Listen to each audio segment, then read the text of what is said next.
They lied to me for 8 years. My parents, the people who were supposed to guide me, love me, protect me, they used my name, my future, my very life, as if it were just a convenient resource for them to plunder. And all the while my sister was sipping champagne in Paris, my brother was cruising in a brand new BMW, and I was working double shifts just to keep the lights on. My name is Rachel, and wherever you are, I hope you'll stay with me because I need to tell you what betrayal really feels like when it comes from the ones you trusted most. Have you ever looked around a room full of people who share your blood and realized suddenly painfully that not one of them actually loved you? For me, that moment came at Christmas dinner. Our family's Christmas dinners had always been performances, productions meant to convince outsiders, and maybe even ourselves, that we were close, united, picture perfect. Glittering lights, crystal plates, laughter, just a little too loud like it had been rehearsed. But that year, something broke through the illusion. Grandma raised her glass of wine, her eyes sharp even beneath her holiday cheer. She made a joke, at least it was supposed to be one. Good thing your parents paid off those student loans, huh? I froze, my fork suspended in midair. My chest tightened. What loans? I asked slowly. The whole table seemed to stop breathing. My mother's hand trembled. The wineglass tipped and spilled across the white tablecloth, leaving a crimson stain blooming like a wound. My father's fork slipped from his hand with a metallic clatter. Silence spread like frost.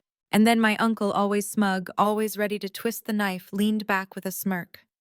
Wasn't that your responsibility? The burn of shame hit me so fast my ears buzzed. I opened my mouth but no words came out.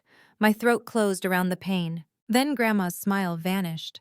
Her voice cut through the room, low and steady, each word a scalpel. I sent you $50,000 every year since Rachel turned 18, for her education, for her future. My mother's whisper cracked. Mom, please don't. But Grandma stood regal, terrifying in her fury. They used that money for Ava's honeymoon in Paris, and for Brian's new BMW, not a dollar went to Rachel. Too. Every face turned toward me. I didn't cry, I didn't scream. I simply nodded once. My legs shook as I rose from the table, my heart shattering inside me. Thank you, I whispered to Grandma for finally telling me. I was never one of them anyway. And then I walked away from that glittering table of liars, past their shocked silence, out into the cold night.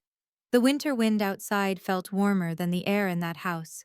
They thought they had broken me, but all they had done was wake me up. That night I didn't sleep. I lay on the thin mattress in my tiny studio apartment, staring at the cracked ceiling like it owed me answers. No Christmas tree, no gifts, just the hum of my mini fridge and the ache of betrayal pressing down on my chest. $50,000 every year. Money that should have saved me, should have carried me through college, should have given me the chance to breathe.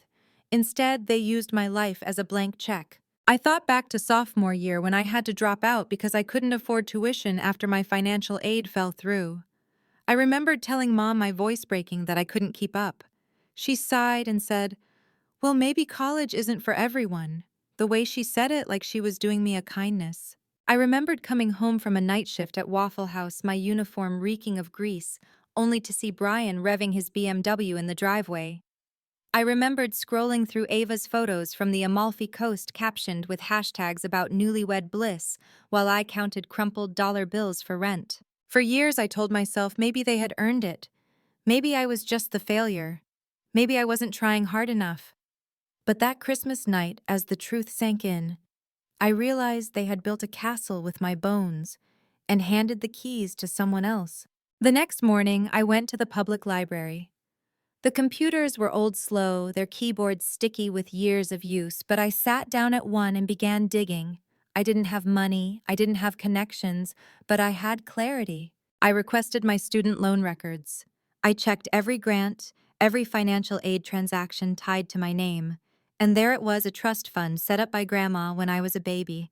Annual installments beginning the year I turned 18, each designated for my education, each routed through my parents, every dollar stolen. I printed everything, every receipt, every deposit, every withdrawal. I stuffed them into a manila folder, my hands shaking, my pulse roaring in my ears. Then I took a bus to Grandma's house. She opened the door in her housecoat, her hair still in curlers. When she saw the folder in my hand, she stepped aside silently. I spread the documents out on her kitchen table page by page until they formed a map of betrayal. She didn't speak. Her hands trembled as her eyes scanned the proof. Finally, she looked up at me. Her voice cracked low and broken. I trusted them. They told you I was studying abroad in Switzerland, I said bitterly.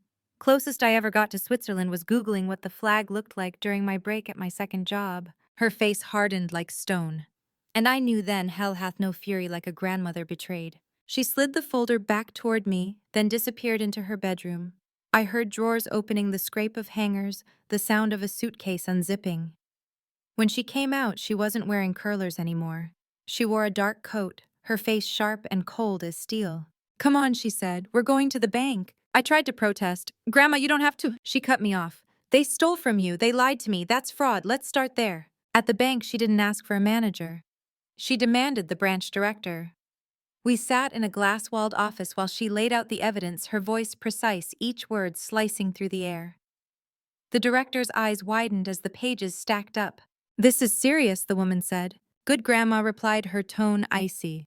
"Because I want it handled seriously. I want my money back. I want her future restored, and I want them held accountable." For the first time in my life, someone stood up for me without hesitation. We didn't leave with justice that day, but we left with something else: fire. The bank filed 2 reports immediately, one for breach of trust, one for fraud. And Grandma wasn't done. She called her estate lawyer, the same man who had set up the trust in the first place. By that evening, we were sitting across from him in his office, legal pads scattered across the desk, the fluorescent lights humming overhead. He flipped through the documents, his jaw tightening. They lied to a fiduciary body. This isn't just theft, it's criminal misuse of educational funds. Grandma nodded, once her face unreadable. "Then let's burn it all down." And for the first time in years, I felt it too. That fire, that hunger, that resolve. The daughter they tried to bury in silence had just walked back into their lives with thunder in her fists. The next few days blurred into a whirlwind of paperwork, hushed conversations, and sharp realizations that cut deeper than I was prepared for. Grandma and I became partners in a battle neither of us had expected, but both of us were ready to fight. We sat at her dining room table, papers spread everywhere, the ticking clock on the wall marking the rhythm of our fury. Grandma's hands were steady, her glasses perched low on her nose as she highlighted line after line of evidence. For years I had thought of her as the gentle matriarch who baked pies and knit scarves, but now I saw another side, steel beneath softness, fire beneath kindness. At night, I would go back to my tiny apartment and collapse onto my mattress, my mind reeling. Images of my parents' faces flickered behind my eyelids. Mom's carefully composed smile. Dad's booming voice. Ava's laughter. Brian's smug grin. Every memory of them now seemed poisoned. I had given up dreams, lost sleep, ruined my health, working myself raw while they enjoyed luxuries bought with money meant for me. I thought back to the years when I skipped meals to stretch a paycheck, to the time I cried in the bathroom at work because I couldn't afford textbooks for my community college classes, to the day I signed the withdrawal papers dropping out because tuition was a mountain I could never climb. And all along, my future was being siphoned into Parisian honeymoons and German-engineered cars. It was almost too much to bear. But every time I thought I might crumble, I remembered Grandma's voice at the bank. "Let's burn it all down." And that became my mantra. The first official step came when Grandma's lawyer filed a formal complaint. The trust documents, the bank transfers, the timelines, they painted a picture so damning that even the lawyer's face betrayed shock. He promised us it would move forward quickly, but he also warned us, families don't go quietly when money's involved. Be prepared. And prepared we were. When the summons finally reached my parents, the explosion was immediate.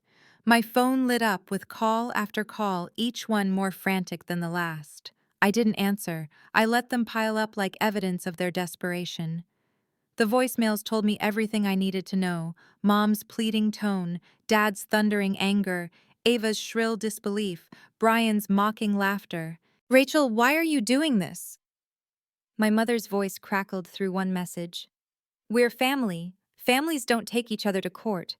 But hadn't they taken from me first? Then Dad's roar. "Ungrateful girl." After everything we've done for you, this is how you repay us. Everything they had done for me. What exactly had that been? Stripping me of opportunities, forcing me into poverty while they lived richly. My chest burned with indignation as I listened, but I stayed silent. Silence was my weapon now. Ava's message dripped with entitlement. You'll regret this, Rachel. You'll be alone when we cut you off completely. I laughed bitterly in my empty apartment. I had been alone for years. What more could they take from me? And then Brian's voice, smug and venomous.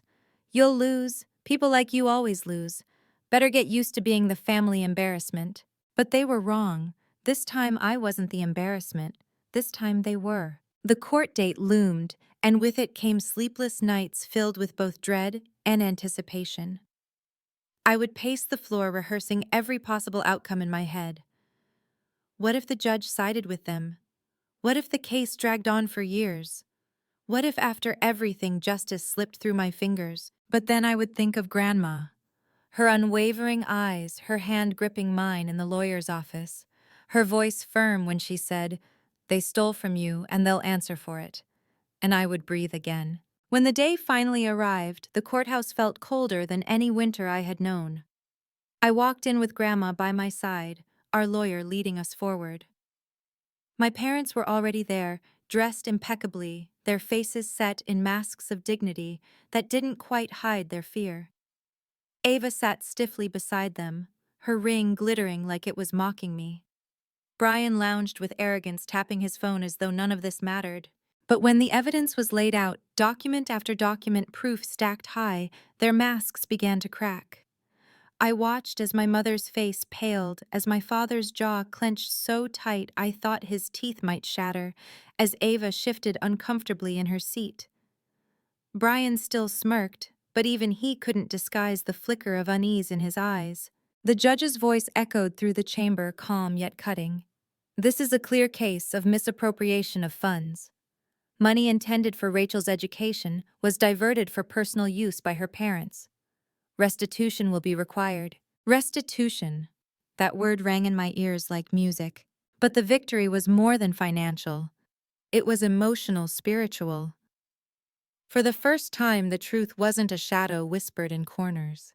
It was spoken aloud, written into record, undeniable and unerasable. As we left the courtroom, reporters' cameras flashed.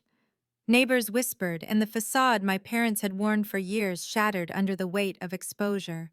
They couldn't hide anymore. They couldn't pretend anymore. Their betrayal was no longer just mine to carry, it was theirs to bear in full view of the world. That night, I sat with Grandma on her porch, the sky spread wide and starlit above us. She handed me a cup of tea, her hands finally trembling not from anger but from relief. You fought for yourself today, she said softly, and I am so proud of you. Tears slipped down my cheeks, hot and unrelenting. I couldn't have done it without you. Her smile was small, but fierce. That's what family is supposed to mean. And for the first time in years, I felt the weight on my chest begin to lift. But deep down, I knew this was not the end, because wounds like these don't heal overnight. And betrayal this deep, it has a way of echoing, of resurfacing when you least expect it. The weeks after the courtroom victory were surreal. On the surface, life looked calmer. I went back to my routines, my shifts at the diner, my evenings in my small apartment, but beneath everything, the storm still raged. The judgment had been clear, the restitution ordered, yet the scars my parents left weren't just about money. They were carved into my soul. Everywhere I went, whispers followed me. Neighbors who once admired my parents now tilted their heads with pity when they saw me. Coworkers gave me those soft, sympathetic looks, the kind people give when they don't know what to say. It was strange being both the victim and the victor. I had fought and I had won, but at what cost? My family name was in tatters. My parents' pride destroyed, my siblings exposed.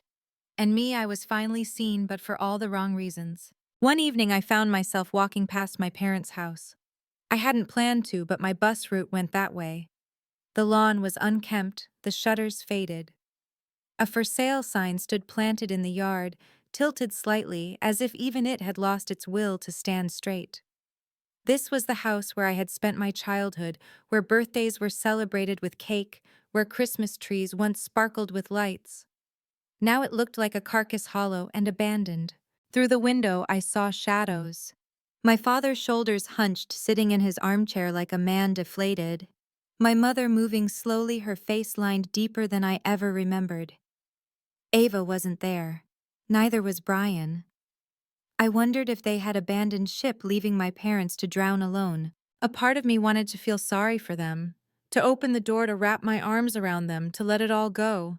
But another part of me, the part that still remembered working double shifts while they sipped champagne in Paris, stiffened with resolve.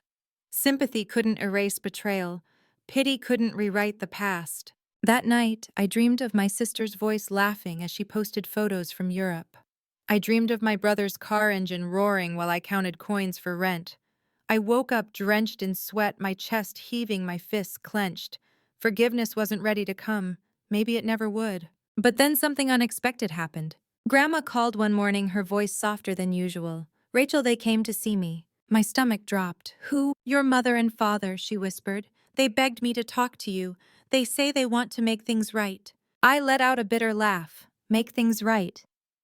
After 8 years of lies, after standing in front of a judge and denying everything until the evidence crushed them. "People can change," Grandma said gently.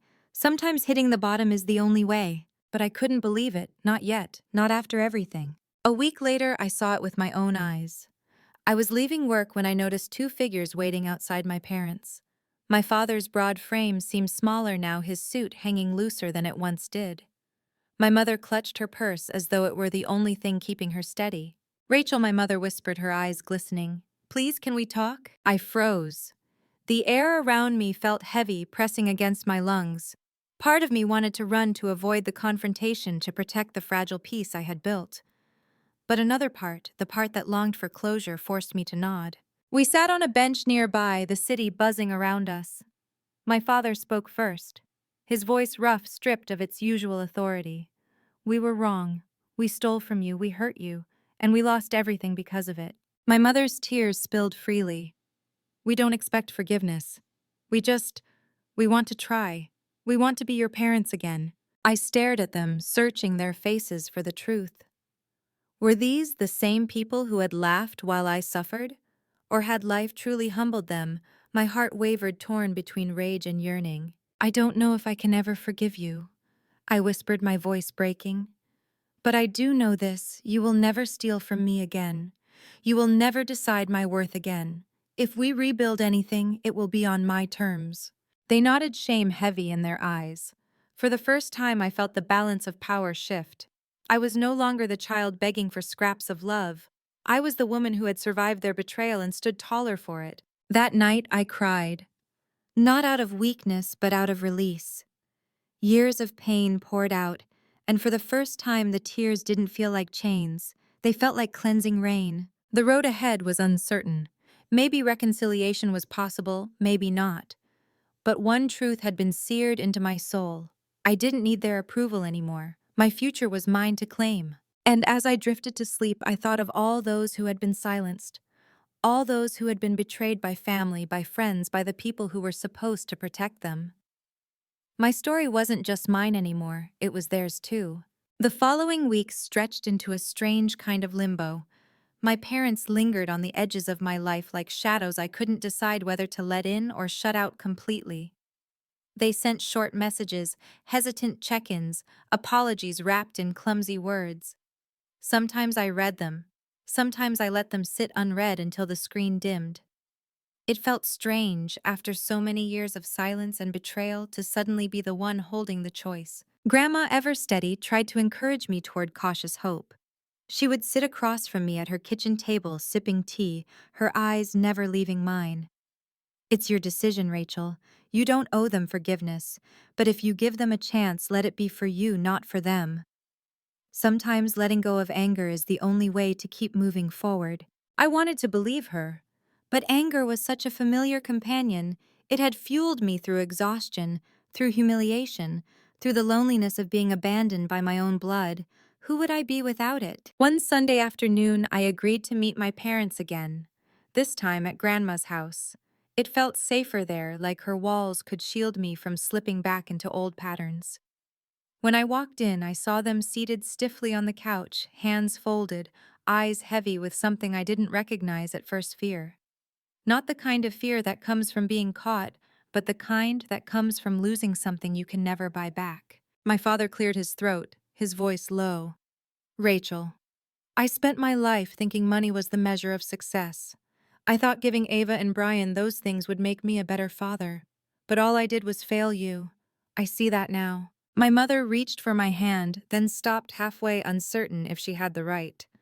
We can't undo what we did, but if you let us, we'll spend the rest of our lives trying to earn back a fraction of the trust we lost. Their words sank into me like pebbles tossed into a still pond, rippling but not yet reaching the bottom. I didn't answer right away. I sat in silence, listening to the clock tick to Grandma's quiet breath beside me. Finally, I said, "You can't buy me back.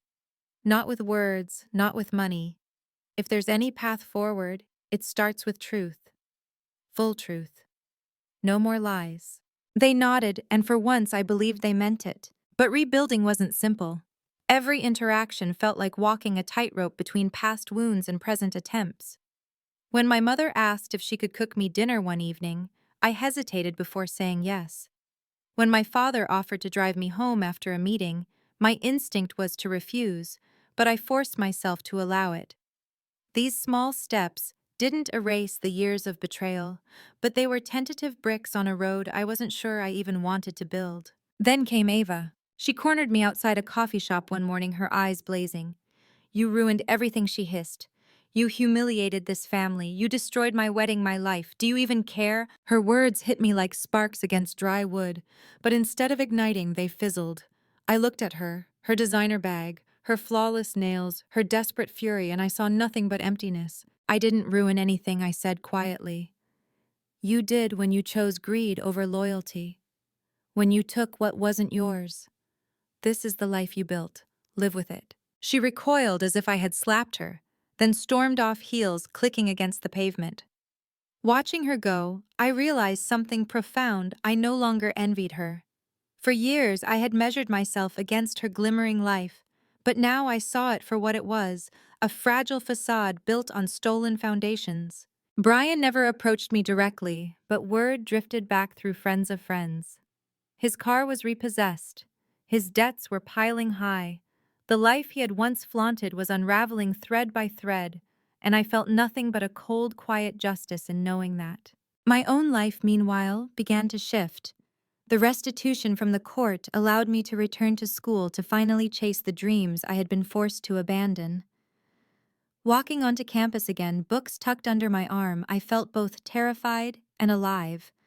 I wasn't the same girl who had been broken down by lies. I was stronger, sharper, more resilient. There were moments of doubt, of course, nights when I lay awake wondering if forgiving my parents even partially made me weak. Days when the weight of responsibility pressed hard against my chest. But then I would remember that Christmas dinner, the crimson wine stain, Grandma's steady voice, the silence that followed truth, and I knew I was no longer asleep in their lies. One evening, sitting in my apartment surrounded by textbooks and papers, I wrote a letter to myself. A promise. You are not defined by what they stole. You are defined by what you chose to reclaim. You are not the victim of their betrayal. You are the author of your own redemption. I folded the letter and tucked it into the back of my journal. It wasn't just words, it was a vow. And though the road ahead would be long, though reconciliation would always carry scars, I knew one thing with absolute certainty: I had already won. Not in court, not in money, but in reclaiming myself. Months passed, and with each one I felt myself shedding an old skin. I no longer woke each morning with the bitter taste of betrayal coating my tongue. Instead, there was space for new ambitions, new possibilities, even moments of peace. But peace, I learned, does not erase the past. It only teaches you how to carry it without breaking. School was both exhilarating and exhausting. Sitting in classrooms with students younger than me, I sometimes felt out of place, like I was chasing a dream I should have reached years ago. But every time doubt crept in, I reminded myself of what it had cost me to be here. Every lecture, every assignment, every sleepless night of studying wasn't just for grades. It was a reclamation, proof that their lies hadn't stolen my future completely. Grandma remained my anchor. On weekends, I visited her, and we'd sit on her porch drinking tea. She asked about my classes, listened patiently as I rambled about professors and projects, and never once treated me like I was behind or less than. She saw me as whole. She always had. My parents' attempts at reconciliation continued halting and awkward. My father took to writing letters instead of calling. His handwriting was shaky, uneven, but the words were sincere. He admitted to things I never thought he'd have the humility to confess: his obsession with appearances, his fear of losing status, his blind favoritism toward Ava and Brian. Reading those words was painful, but it was also strangely healing. At least now the truth was acknowledged. My mother tried in her own way too. She sent me care packages, meals she cooked, knitted scarves, even notes with clumsy affirmations. They didn't erase the years of manipulation, but they were a start. I accepted them cautiously, not with forgiveness, but with acknowledgement. Ava, on the other hand, refused to change. She remained furious, convinced I had ruined her life. I saw her once at a mutual acquaintances gathering.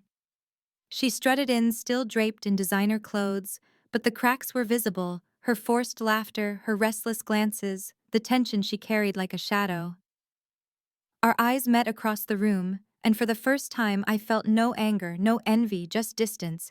She no longer held power over me. Brian had disappeared into the background, his arrogance crushed by financial collapse. Rumor had it he was working odd jobs, barely making ends meet. Part of me wanted to gloat, but I couldn't. He was just another product of our parents' choices, another sibling who had grown up learning that love was measured in things. He had played his part, and now he was living the consequences. Through all of this, I began to realize something profound: revenge hadn't been my goal, but it had come anyway. Not through screaming matches or dramatic confrontations, but through truth, through exposure, through the slow unraveling of the lies that once bound me. One evening while studying in the campus library, I caught sight of my reflection in the window. For a moment, I didn't recognize myself.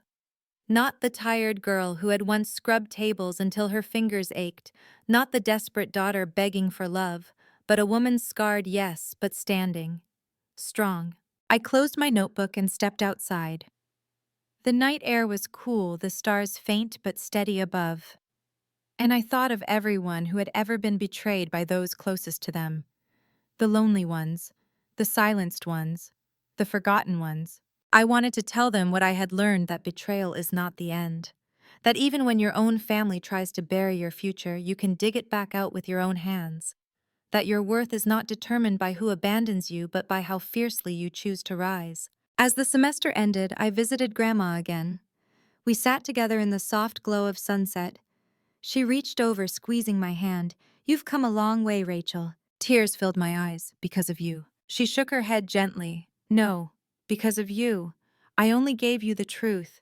You chose what to do with it." Her words settled deep inside me, and I knew they would stay there forever. That night back in my apartment, I wrote another letter to myself. You are no longer defined by what they stole. You are defined by what you reclaimed. I slipped it into my journal beside the first letter, a reminder of how far I'd come. And for the first time in years, I fell asleep without the weight of betrayal pressing on my chest. I dreamed not of loss, but of possibility. If you followed me this far, maybe you felt something similar. Maybe you know the sting of betrayal, the ache of being overlooked, the burn of being treated as less. And if you do, I want you to hear me: you are not less. You are not broken beyond repair. You are a survivor, like me. If my story has touched you, please like, share, and subscribe to my channel. Leave a comment below. Tell me your story, your truth. Because when we speak it, when we share it, we take back the power they tried to steal.